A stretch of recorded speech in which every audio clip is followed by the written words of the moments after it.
সাফওয়ান নিজের ল্যাবে কাজ করছে। নিজের বললে ভুল হবে, ল্যাবটা ওর দাদুর। এই ল্যাবটা যে কোথায় সেটা বাসার কেউ জানে না।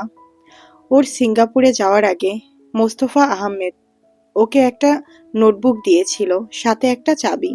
তখন যদিও উনি কিছুই বলেননি ল্যাবের ব্যাপারে। সিঙ্গাপুরে যাওয়ার পরই সাফওয়ান জেনেছে এই ল্যাবের লোকেশন কোথায়। আত্মহত্যা করার আগে ল্যাবটাকে সাফওয়ানের ব্যবহার উপযোগী করে রেখে গেছেন তিনি। ল্যাবটিতে অসংখ্য প্রাণীর দেহাবশেষ কেমিক্যালে চুবানো ছিল, সেগুলো সব অপসারণ করে রেখেছিল মোস্তফা। অত্যাধুনিক প্রযুক্তি সম্বলিত এই ল্যাবটিতে বর্তমান সাফওয়ান তার ঘাঁটি গেড়েছে। তবে এটা কেউই জানে না যে সাফওয়ান শুধু উদ্ভিদ নয়, রেপটাইল নিয়েও রিসার্চ করে। আর তার প্রধান উদ্দেশ্য নিজেকে স্বাভাবিক করা। বিগত ৬-৭ বছর ধরে নিজের ওপরই রিসার্চ চালিয়েছে ও। এমন কোনো উদ্ভিদ আর রেপটাইল নেই যা ও চেনে না। নিজের রিসার্চের কাজে এই সমস্ত কিছু নিজের মস্তিষ্কের ভেতর গেঁথে নিয়েছে। অনেক মেডিসিন নিজের ওপর অ্যাপ্লাইও করেছে, কিন্তু ফলাফল হয়েছে উল্টো। স্বাভাবিক হওয়ার থেকে আরও বেশি অস্বাভাবিক হয়েছে ও হিংস্র থেকে হিংস্রতর হয়েছে। শরীরের বিষের পরিমাণ যেন আরও বেড়েছে। বর্তমানে সামান্য কারণেই মেজাজ হারিয়ে ফেলে ও। বাড়ির ভেতর যেতে ইচ্ছে করে না ওর এখন। মাটি, ঘাস, গাছপালার কাছেই যেন শান্তি খুঁজে পাই। ইদানিং করে বাড়ির খাবারও খেতে ইচ্ছে করে না। বাইরের ছোট ছোট প্রাণীদের দেখলে পেটে খিদে অনুভব হচ্ছে। ক্রমে ক্রমে নিজের সত্তা হারিয়ে ফেলছে যেন ও। কাজের মাঝে হঠাৎই ল্যাবের বুকশেলফের পঞ্চম তাকের ওপর রাখা ফোনটা বেজে ওঠে। সেলফের পাশেই দাঁড়িয়েছিল সাফওয়ান। ফোনের স্ক্রিনের দিকে না তাকিয়েই ফোনটা কানে তুলল ও। হ্যাঁ বল, এনি প্রবলেম? নিজের গাম্ভীর্য বজায় রেখে জিজ্ঞেস করল সাফওয়ান। শাফিন ইতস্তত করে বলল, ভাইয়া, রুমি আপু কাঁদছে। কাজ থেমে গেল সাফওয়ানের। পুরো মনোযোগ এখন ওর শাফিনের কথাই। কেন? রিমু কাঁদছে কেন? কিছু হয়েছে? কেউ কিছু বলেছে? উদ্বিগ্ন হয়ে জিজ্ঞেস করল ও। রাফসান রাফসান ভাইয়া কল দিয়েছিল একটু আগে, দিয়ে আপুকে অনেক বাজে কথা বলেছে। বাজে কথা? কি ধরনের বাজে কথা? রাফসান ওকে বাজে কথা কেন বলেছে? রিজন কি? শক্ত গলায় বলল সাফওয়ান। আপুকে নাকি তুমি কাল এসে দিয়ে গেছিলে, তোমার গায়ে শার্ট ছিল না, আর আপুর গায়ে বোরখা ছিল না। মামি সম্ভবত বলেছে ভাইয়াকে। তাই নিয়ে রাফসান ভাইয়া বকাবকি করেছে আপুকে। এক্স্যাক্টলি কি বলেছে সেটা বল। সামান্য কথা নিয়ে কান্না করার মতো মেয়ে রিমু নয়। শাফিন ইতস্ত করতে লাগলো। শাফিনের এমন আচরণে ধমক দিল সাফওয়ান। চুপ করে না থেকে দ্রুত বল, কি বলেছে? রাফসান ভাইয়া বলেছে আপু নির্লজ্জ হয়ে গেছে, বাইরের ছেলেদের সামনে বোরখা খুলে বেড়াচ্ছে। আর তুমি শার্টলেস ছিলে কেন তাই নিয়ে কথা শুনিয়েছে। তোমাদের ভেতর বাজে কিছু হয়েছে এই রকমের ইঙ্গিত দিয়েছে। তোমার থেকে একেবারেই দূরে থাকতে বলেছে আপুকে। আর বলেছে এমন বেহায়াপনা করলে জানে মেরে ফেলবে। শাফিনের কথা শুনে চোয়াল শক্ত হয়ে গেল সাফওয়ানের। ডান হাতে ধরা কাচের বিকারটা শরীরের সমস্ত শক্তি দ্বারা মুষ্টিবদ্ধ করে ধরল। আর কয়েক সেকেন্ডের ভেতরেই চাপ সইতে না পেরে সেটা হাতের ভেতরেই ভেঙে রইল। এক টুকরো কাচের কোণা ঢুকে গেল হাতের তালুতে, কিন্তু সেদিকে কোনো ভ্রুক্ষেপ নেই সাফওয়ানের। চোখ দুইটা বন্ধ করে জোরে একটা নিঃশ্বাস নিয়ে আবার ছাড়ল সাফওয়ান। কিছুক্ষণ চুপ থেকে নিজের রাগটাকে কন্ট্রোল করার চেষ্টা করলো, কিন্তু ব্যর্থ হলো। রাফসানের ফোন নম্বর আছে তোর কাছে? দাঁতে দাঁত চেপে জিজ্ঞেস করলো সাফওয়ান। থাক ভাইয়া, দরকার নেই কিছু বলার। তুমি রাফসান ভাইয়াকে কিছু বললে ভাইয়া আবার আপুকে বকাবকি করবে। আর যে সন্দেহটা ভাইয়া করছে সেটা আরো বেশি পাকাপোক্ত হবে। কিছু বলো না ভাইয়াকে তুমি। এক প্রকার তোতলাতে তোতলাতে বলল শাফিন।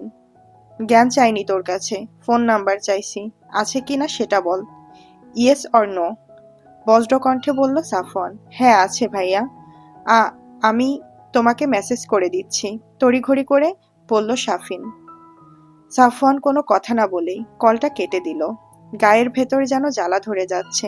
একদিকে নিজের অসহায়ত্ব, অন্যদিকে প্রিয় মানুষটির ওপর এত রকমের চাপ।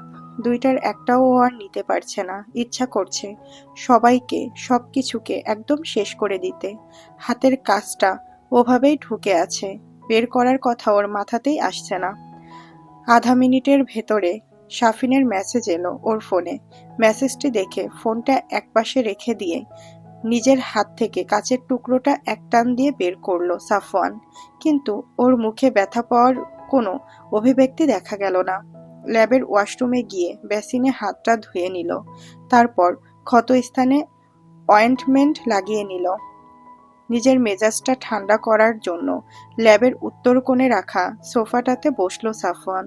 চোখ দুইটা বন্ধ করে অধর জোড়ার ভেতর দূরত্ব রেখে কয়েকবার জোরে জোরে শ্বাস নিল। কিন্তু রাগ কমার বদলে আরো বেড়ে যাচ্ছে। চোয়ালদ্বয় শক্ত হয়ে যাচ্ছে, দাঁতে দাঁত লেগে যাচ্ছে। রুমাইশার কন্দনরত মুখখানা মনে পড়লেই বুকের ভেতর তোলপাড় হয়ে যাচ্ছে। হঠাৎই ধাম করে উঠে দাঁড়ালো সাফওয়ান। হনহনিয়ে হেঁটে গেল নিজের ফোনটা যেখানে রাখা সেখানে। বাম হাত দিয়ে ফোনটা তুলে লক খুলে মেসেজে ঢুকে ফোন নম্বরটাতে কল করলো ও। দুইবার রিং হওয়ার পরই ওপাশ থেকে রাফসান ফোন রিসিভ করলো। সালাম দিয়ে জিজ্ঞেস করলো কাকে চাই। সাফওয়ান তার আঘাত পাওয়া হাতটা মুষ্টিবদ্ধ করে ধরল। চোয়ালদ্বয় আগের চাইতেও বেশি শক্ত হয়ে গেল যেন। জ্বলজ্বলে চোখ দুইটা দিয়ে যেন আগুন ঝরছে। গমগমে গলায় ও বলে উঠল, সাফওয়ান বলছি। দীর্ঘ 16 বছর পর সাফওয়ানের কণ্ঠ শুনল রাফসান। সাফওয়ানের সেই শিশু কণ্ঠ বদলে এতদিনের ব্যবধানে এমন গমগমে কণ্ঠে পরিণত হবে তা রাফসান ভাবতেই পারেনি। হকচকিয়ে গিয়েছে একদম। কিন্তু রাফসান সেটা বুঝতে দিল না সাফওয়ানকে। নিজের সক্রিয়তা বজায় রেখে বলল, ও খবর পৌঁছে গেছে তাহলে? আমিও এমনটাই আশা করেছিলাম, কিন্তু সেটা যে এত দ্রুত হবে তা আমি ভাবিনি। Well done. রিমু কেমন মেয়ে সেটা তোর অজানা নয়। ও যে ইমমোরাল কিছু করবে না সেটা আমার থেকে ভালো তোর জানার কথা। জানা সত্ত্বেও কেন তুই ওকে এই ধরনের কথা বলেছিস? ও কেমন সেটা আমিও জানি, তুমিও জানো, আর তুমি সেটারই সুযোগ নিচ্ছ। তুমি খুব ভালো করেই জানো তুমি ওর জন্য কতটা ক্ষতিকর। তোমার যে সিচুয়েশন তাতে জীবনে তো কখনো কোনো মেয়ের সান্নিধ্য পাওয়ার সম্ভাবনা নেই তোমার। তাই আমার বোনের পেছনে লেগেছ, কিন্তু সেটা আমি হতে দেব না। আর ওর ওপর যদি কারোর সবচেয়ে বেশি অধিকার থাকে সেটা আমি আর আমার পরিবারের। ওর কিসে ভালো কিসে মন্দ সেটা আমরা বুঝবো, আর ফিউচারে বুঝবে ওর স্বামী, যেটা তুমি কখনোই হবে না। ঝাঁঝালো গলায় বলল রাফসান। চ্যালেঞ্জ করছিস তুই আমাকে? ওর জন্য আমি কি করতে পারি আর কি করতে পারি না সেটা তুই খুব ভালোভাবেই জানিস রাফসান। আর তুই ওর জন্য কি করতে পারিস সেটাও আমার অজানা নয়। আমি চাইলে পাবো না এমন কিছু নেই। আমি যদি দ্বিতীয়বার শুনি যে তুই রিমুকে কোনো ধরনের বাজে কথা বলেছিস আমাকে জড়িয়ে, তবে সেটা তোর জন্য মোটেও ভালো হবে না। আর সেই ভালো না হওয়ার কোয়ান্টিটিটা কেমন সেটা তুই একটু হলেও জানিস।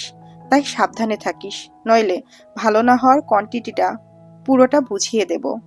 রুমাইশাকে আমি আমারই করব, ক্ষমতা থাকলে ঠেকিয়ে দেখাস।